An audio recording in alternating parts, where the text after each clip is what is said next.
E aí pessoal, tudo bem com vocês? Como vocês têm acompanhado aqui no canal, eu tenho falado agora no início desse ano sobre os pilotos que estão trocando de equipe, agora nessa virada de 2020 para 2021. Eu já trouxe vídeo aqui falando sobre o Sebastian Vettel, que está saindo da Ferrari e indo para a Aston Martin. Já falei também sobre o Carlos Sainz, que está fazendo a troca da McLaren pela Ferrari, uma troca entre duas grandes equipes da Fórmula 1. E há alguns dias eu trouxe também um vídeo falando sobre o Daniel Ricciardo, que está saindo da Renault e indo para a McLaren agora em 2021. E eu sempre falo sobre esses pilotos de agora, fazendo um comparativo com outros pilotos que já passaram pela história da Fórmula 1, que se encontravam em estágios nas suas carreiras semelhantes com o estágio desses pilotos de agora, e que fizeram estas trocas de equipe, ou trocas de equipe semelhantes a estas que estão ocorrendo agora, para a gente ter uma ideia do que geralmente acontece quando ocorrem estas mudanças dentro da Fórmula 1. E já teve gente me pedindo nos comentários desses vídeos para eu falar sobre o Sérgio Pérez,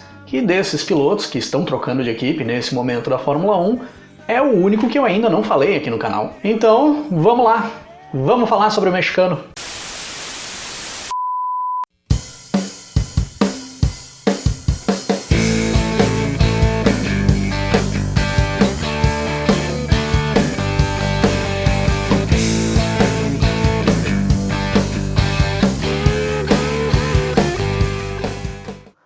O Sérgio Pérez, nós já podemos definir ele como um veterano dentro da categoria. Vai iniciar sua 11ª temporada dentro da Fórmula 1, agora no ano de 2021. Iniciou a sua carreira lá em 2011, correndo pela Sauber. O Pérez era piloto da academia da Ferrari, e a Ferrari, por ter a parceria técnica com a Sauber, coloca o Pérez na Sauber para ir ganhando experiência. O Pérez faz uma primeira temporada regular dentro da Sauber, pelo que a Sauber podia oferecer ali naquela temporada, mas não consegue terminar o campeonato na frente do seu companheiro de equipe, naquele momento o japonês Kamui Kobayashi. Mas na sua segunda temporada dentro da categoria, em 2012, ainda pela Sauber, o Pérez vem mostrar um potencial muito grande. Consegue 3 pódios no decorrer da temporada de 2012, sendo 2 deles 2 segundos lugares, no Grande Prêmio da Malásia e no Grande Prêmio da Itália. E esse bom desempenho do Pérez na temporada de 2012 chama a atenção da McLaren, que tira ele da academia de pilotos da Ferrari e coloca ele dentro do cockpit que era ocupado pelo inglês Lewis Hamilton, que naquele momento tinha saído da equipe inglesa e ido para a Mercedes. E aí em 2013, o Pérez na McLaren não consegue ser sombra do que ele tinha sido em 2012. Não mostra nem metade do desempenho que ele tinha conseguido com a Sauber no ano anterior. Claro que a McLaren não tinha um equipamento que pudesse andar o tempo inteiro lá na frente. Muito pelo contrário, a McLaren tinha um carro muito ruim ali em 2013. Mas mesmo assim não dá para culpar só o equipamento. Na maior parte do tempo o Pérez anda atrás do seu companheiro de equipe, o inglês Jenson Button, se atrapalha bastante na pista, comete vários erros, tem desentendimentos com os mecânicos da equipe e consegue se desentender até com o próprio Button, que na minha opinião é um dos pilotos mais sangue bom que eu vi passar pela Fórmula 1, e o Pérez consegue arrumar confusão com ele. E no final de 2013, a McLaren anuncia que não tinha mais o Pérez nos planos para as próximas temporadas na Fórmula 1. E o Pérez sai da equipe, rumo à Force India, onde correria 2014 e onde ele permaneceria por um bom tempo. Seriam 7 temporadas dentro da mesma equipe. E nessas 7 temporadas é onde o Pérez consegue buscar uma certa estabilidade dentro da sua carreira, sem fazer grandes performances, mas reduzindo bastante a quantidade de erros que ele tinha lá no início da carreira, e criando uma consistência. Em quase todas as temporadas, o Pérez anda na frente dos seus companheiros de equipe, ficando sempre em posições intermediárias na tabela do Mundial, que eram as posições que os carros da Force India ou da Racing Point permitiam que ele ficasse. Dá para se dizer que ali ele conseguia entregar o que podia se esperar que ele entregasse, com o equipamento que tinha na mão. Até chegarmos ao ano de 2020, onde o Pérez chega ao seu auge até então dentro da categoria, conquistando a sua primeira vitória dentro da Fórmula 1 com a Racing Point, a primeira vitória da Racing Point também, e terminando o Mundial na 4ª posição, somente atrás dos 2 pilotos da Mercedes, o Lewis Hamilton e o Valtteri Bottas, e do Max Verstappen, da Red Bull, que esses três a gente pode considerar que é uma categoria acima dos demais do grid. E após correr boa parte da temporada de 2020, já sabendo que não teria o seu contrato renovado ao final da temporada, e em muitos momentos, com muita gente considerando que seria o fim da carreira do Pérez, é anunciada a contratação do Sérgio Pérez pela equipe Red Bull para correr a temporada de 2021. Uma equipe que dificilmente coloca em seus carros pilotos que não sejam da sua academia, mas que precisava buscar uma alternativa às temporadas fracassadas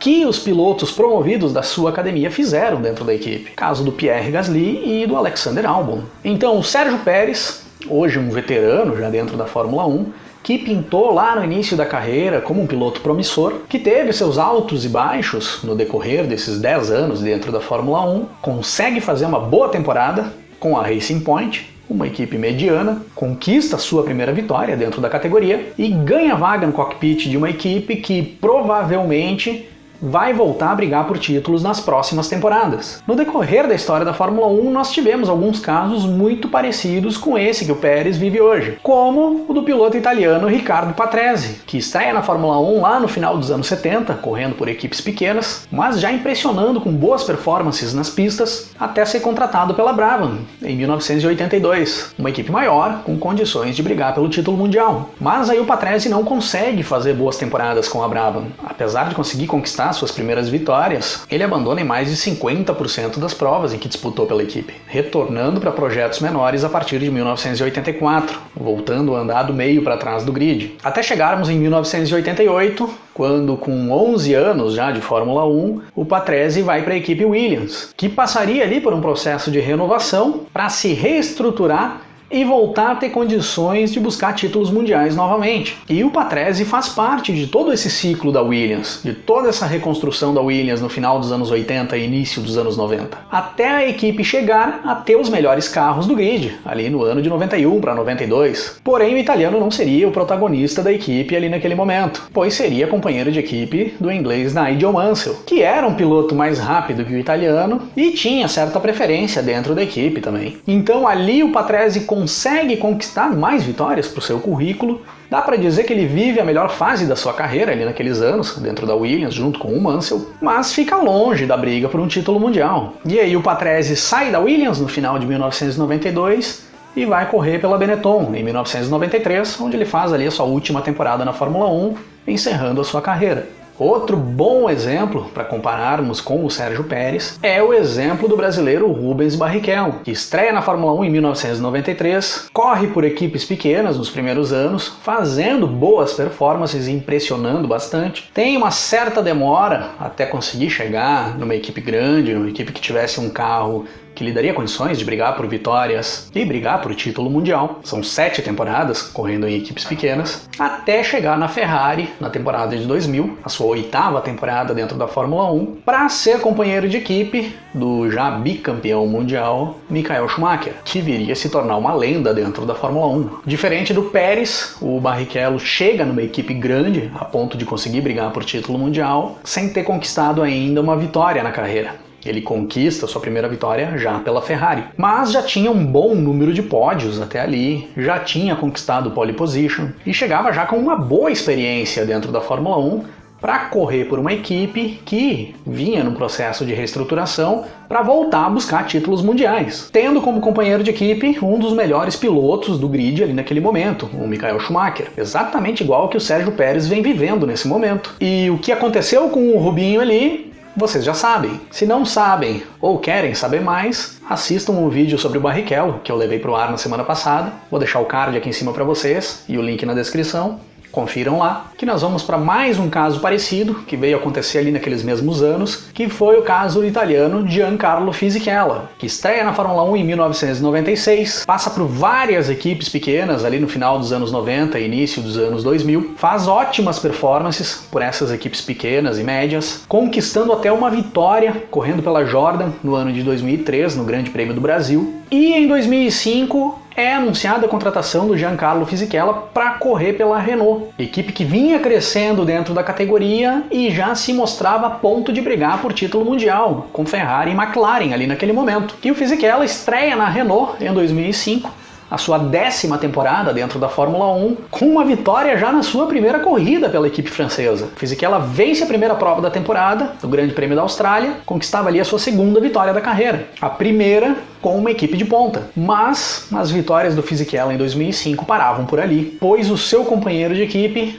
era um tal de Fernando Alonso, um dos melhores pilotos do grid ali naquele momento. Nas 2 temporadas em que o Fisichella e o Alonso foram companheiros de equipe dentro da Renault, foram 2 vitórias para o Giancarlo Fisichella e 14 vitórias para o Fernando Alonso, com um bicampeonato mundial para o espanhol. Ou seja, o italiano não fazia sombra para o espanhol. Em 2007, o Alonso sai da Renault e vai para a McLaren, e o Fisichella permanece na Renault por mais uma temporada, mas já era uma Renault que não brigava mais lá na frente do pelotão. Em 2008 transfere-se para a Force India, onde viria a mostrar novamente algumas boas performances, com destaque para o Grande Prêmio da Bélgica de 2009, onde o Fisichella consegue uma pole position e cruza a linha de chegada no final da prova em segundo, conquistando ali o primeiro pódio da Force India na Fórmula 1. E no final de 2009 é contratado pela Ferrari para correr as últimas provas da temporada, substituindo o brasileiro Felipe Massa, que se recuperava do acidente sofrido lá no Grande Prêmio da Hungria, fazendo corridas muito ruins pela equipe italiana, sendo muito criticado principalmente pelo público italiano e encerrando a sua carreira no final da temporada 2009.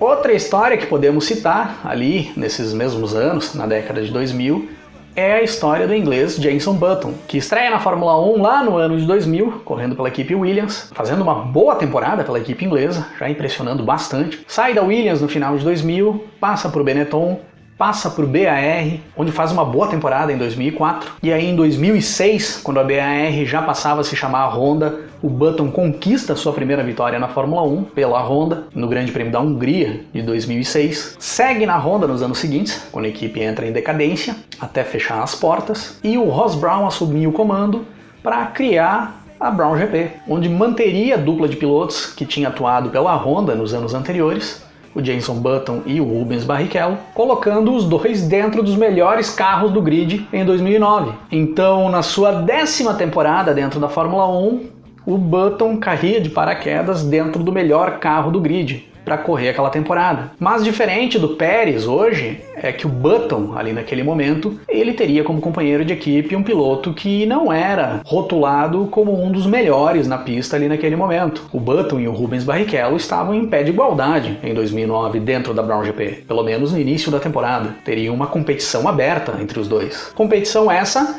vencida pelo inglês, que leva para casa o seu único título mundial da carreira. E após o fim do conto de fadas da Brown GP, dentro da Fórmula 1, o Button transfere-se para a McLaren, onde segue buscando vitórias pelas temporadas seguintes, mas fica longe de voltar a brigar diretamente por um título mundial dentro da Fórmula 1. E a última história aqui desse nosso comparativo com o Sérgio Pérez é a história do australiano Mark Webber, que estreia na Fórmula 1 em 2002, correndo pela Minardi, passa por Jaguar e Williams e chega na Red Bull em 2007, uma Red Bull que ainda era uma equipe de meio de grid ali naquela temporada. E o Webber participa de todo o ciclo de crescimento que a Red Bull viria a ter ali naqueles anos, chega na sua primeira vitória em 2009, já na sua 8ª temporada dentro da Fórmula 1, e em 2010 sim teria em mãos um carro para brigar por título mundial. Briga pelo título mundial durante toda a temporada de 2010, sendo que em vários momentos era citado como favorito a levar aquele título, mas acaba perdendo o título na última prova da temporada de 2010, no Grande Prêmio de Abu Dhabi, para um tal de Sebastian Vettel, seu companheiro de equipe. Um prodígio que tinha surgido ali naqueles anos dentro da Fórmula 1, e já era considerado por muitos um dos melhores pilotos do grid ali naquele momento. E viria a dominar a categoria junto com a Red Bull nos anos seguintes, deixando o Webber para trás na disputa interna dentro da equipe, dentro da Red Bull. Até a sua saída da categoria e a sua aposentadoria definitiva da Fórmula 1 no final da temporada de 2013. Então, seguindo essa lógica dos pilotos veteranos que ganham a oportunidade de pilotar carros de ponta dentro da Fórmula 1 moderna, já com uma boa bagagem dentro da categoria, nós podemos dizer que, na grande maioria das vezes, esses pilotos não conseguem andar na frente dos seus companheiros de equipe e ficam longe de chegar no tão esperado título mundial dentro da categoria. Dos que eu trouxe aqui para o vídeo, o Mark Webber foi o que ficou bem próximo de conseguir chegar no título em 2010, mas não conseguiu e acabou perdendo pro seu companheiro de equipe. E o Button, que chegou no título. Mas o Button chegou no título por dois motivos. Primeiro, porque a história do Button e da Brown GP em 2009 é uma história de conto de fadas. E segundo, porque a história do Button se cruza com a história de outro piloto que eu também citei aqui no vídeo para fazer o comparativo com o Pérez, o Rubens Barrichello. Então um dos dois teria que ter conquistado o título mundial ali nessa temporada. E no caso, foi o Button. Nós podemos citar também como sucesso a história do Nigel Mansell, que chegou ao seu título mundial já veterano dentro da Fórmula 1. E eu não trouxe aqui para o vídeo. Mas eu não trouxe para cá porque a história do Mansell ela é bem diferente do que a história do Pérez hoje. Porque o Mansell ali no início dos anos 90, quando ele chega a ponto de conquistar o título mundial com a Williams dentro da Fórmula 1, ele já era considerado um grande piloto da categoria, mesmo sem ter conquistado o título ainda. Ele já tinha um grande número de vitórias e já tinha batido na trave nas temporadas de 86 e 87, onde ele não conquista o título por muito pouco. Então no início dos anos 90, com aquele crescimento da Williams, o Mansell era sim considerado um dos melhores pilotos do grid. Hoje o Pérez está longe disso. Se for fazer pesquisa por aí, o Pérez vai ser citado atrás do Hamilton, atrás do Verstappen, atrás do Leclerc, atrás do Russell, talvez para alguns fique até atrás do Ricardo, do Norris, do Sainz. E outro detalhe lá da história do Mansell é que assim como o Button, o Mansell também cruza o seu caminho com outro piloto que eu citei aqui no vídeo, o Riccardo Patrese. Então um dos dois teria que levar o título mundial ali naqueles anos. No caso, foi o Mansell. Então, com base nessa análise, o Pérez vai dar trabalho para o Verstappen dentro da Red Bull? E considerando que a Red Bull venha se estruturar para voltar a brigar por título, o Pérez vai brigar por título mundial? Na minha opinião, não. Na minha opinião, vai acontecer a mesma coisa que aconteceu com o Rubinho quando chega na Ferrari e dá de cara com o Schumacher. A mesma coisa que aconteceu com o Fisichella quando chega na Renault e dá de cara com o Alonso. Eu acho que o Pérez vai comer poeira. O Pérez é um bom piloto, ele vem tendo uma evolução contínua, principalmente nas 7 temporadas que ele ficou dentro da Force India e Racing Point. É notável que a cada temporada ele melhora um pouquinho, com uma ênfase maior agora para a temporada de 2020. E eu vejo muita gente se baseando nessa temporada de 2020 para dizer que o Pérez vai ter sucesso dentro da Red Bull. Porque se o Pérez já conseguiu vencer prova com a Racing Point, imagino que ele vai conseguir fazer com a Red Bull. E é aí que vem a minha divergência. A minha pergunta é diferente. A minha pergunta é: o que o Verstappen teria feito se tivesse corrido a temporada de 2020 com a Racing Point e não com a Red Bull? Eu falei isso várias vezes no decorrer da temporada e me atrevo a repetir. O carro da Racing Point no ano passado era a segunda força do grid. Era um carro que andava mais que o carro da Red Bull. E se o Verstappen tivesse corrido com o carro da Racing Point em 2020, na minha opinião, o Verstappen teria tirado o vice-campeonato do Bottas. Então eu acredito que o Pérez, no ano de 2020, foi a soma de um bom piloto, que ele é, e um carro muito bom que a Racing Point colocou na pista. E isso que deixou o Pérez na 4ª posição no Mundial. E deu para ele a possibilidade de conquistar sua primeira vitória. Para ter uma ideia como esse carro era bom, o Stroll andou por várias vezes na parte da frente do pelotão com esse carro. Conquistou pódio, fez pole position, o Stroll. E outro fator que pode complicar também é que o Pérez tem histórico de arrumar confusão dentro das equipes, tanto com companheiros quanto com mecânicos. Só que arrumar confusão dentro da Red Bull é mais complicado, a fogueira é maior. Então, por esses fatores que eu citei aqui, se fosse a Red Bull, não teria contratado o Sérgio Pérez para correr pela equipe. Teria buscado uma outra alternativa. Lógico que, pessoal, e é bom deixar claro isso, o fato de eu estar falando isso aqui no vídeo, dando essas minhas opiniões, não quer dizer que eu estou torcendo para que isso aconteça. Muito pelo contrário. Eu quero muito que o Pérez entre forte dentro da Red Bull, faça frente com o Verstappen, mantenha a cabeça no lugar, não arrume confusão, busque as suas vitórias e gere uma competitividade grande ali dentro da Red Bull, porque isso vai deixar a categoria muito mais interessante. O que eu mais quero é que vocês salvem esse vídeo e que no final do ano, com o Pérez na frente do Verstappen, na tabela do Mundial, vocês me chamem por aqui e digam: aí ó, Cris, não entende porra nenhuma de Fórmula 1. Não é legal sofrer, vamos sair, rir do passado, contar nossos E na opinião de vocês, o Pérez vai buscar bons resultados pela Red Bull? Vai conseguir competir com o Verstappen? Ou vocês acham que vai ficar dentro do padrão histórico da Fórmula 1? Ele vai chegar na equipe, vai ficar para trás nos resultados, a ponto de ir se acomodando e virar um escudeiro do Verstappen a partir daí? Escrevam aí nos comentários as opiniões de vocês. E citem aí também mais casos de pilotos veteranos que chegaram a equipes de ponta na Fórmula 1 no decorrer da história, equipes que tinham um projeto de buscar títulos mundiais. Escrevam aí quem são esses caras que eu não trouxe aqui para o vídeo, o que aconteceu com eles, para ampliar o conteúdo aqui do nosso assunto e levar mais informação aí pro pessoal. E se curtiu o vídeo, deixa o like aí embaixo, compartilhe o vídeo, se inscreva no canal caso ainda não tenha se inscrito, ativa o sininho para receber as notificações, me sigam nas redes sociais para vocês acompanharem mais conteúdo que eu posto por lá e vamos nos falando na sequência. Um grande abraço para todo mundo, até mais!